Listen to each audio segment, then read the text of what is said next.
their barracks, their training camps, and the oil and gas facilities and infrastructure that fund their operations.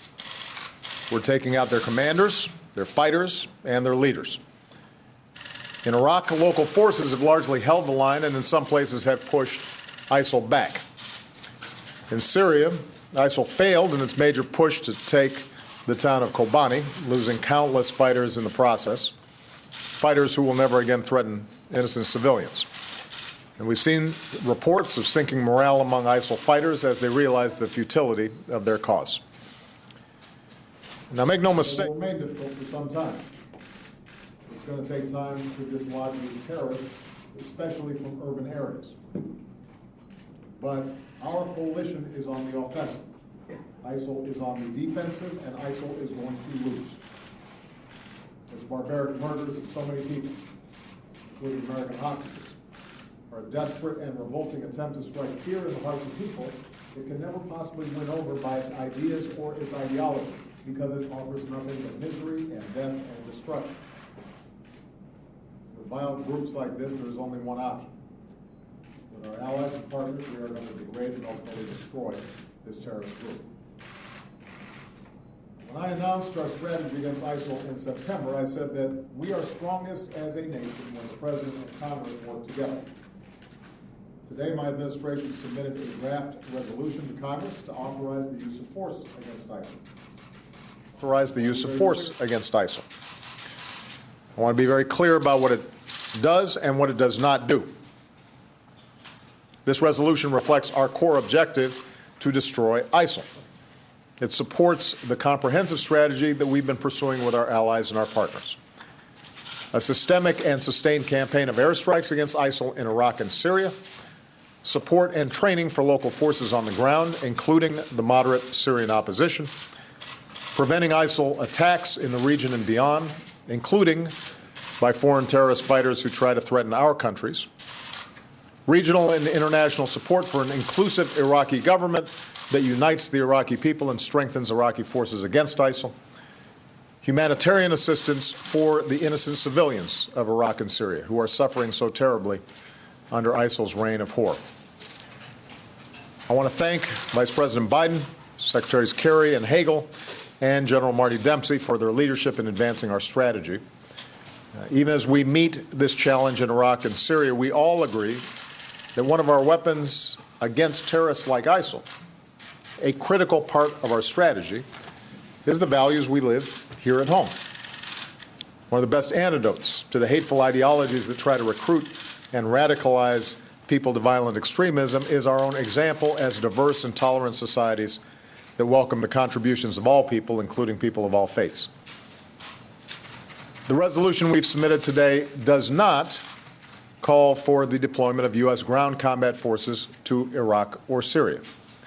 It is not the authorization of another ground war, like Afghanistan or Iraq. The 2,600 American troops in Iraq today largely serve on bases. And yes, they face the risks that come with service in any dangerous environment, but they do not have a combat mission. They are focused on training Iraqi forces, including Kurdish forces. As I've said before, I'm convinced that the United States should not get dragged back into another prolonged ground war in the Middle East. That's not in our national security interest, and it's not necessary for us to defeat ISIL. Local forces on the ground who know their countries best are best positioned to take the ground fight to ISIL, and that's what they're doing. At the same time, this resolution strikes the necessary balance by giving us the flexibility we need for unforeseen circumstances. For example, if we had actionable intelligence about a gathering of ISIL leaders and our partners didn't have the capacity to get them, I would be prepared to order our special forces to take action because I will not allow these terrorists to have a safe haven. So we need flexibility, but we also have to be careful and deliberate. And there's no heavier decision than asking our men and women in uniform to risk their lives on our behalf. As Commander-in-Chief, I will only send our troops into harm's way when it is absolutely necessary for our national security. Finally, this resolution repeals the 2002 authorization of force for the invasion of Iraq and limits this new authorization to 3 years.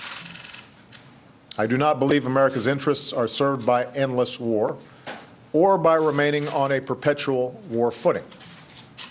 As a nation, we need to ask the difficult and necessary questions about when, why, and how we use military force.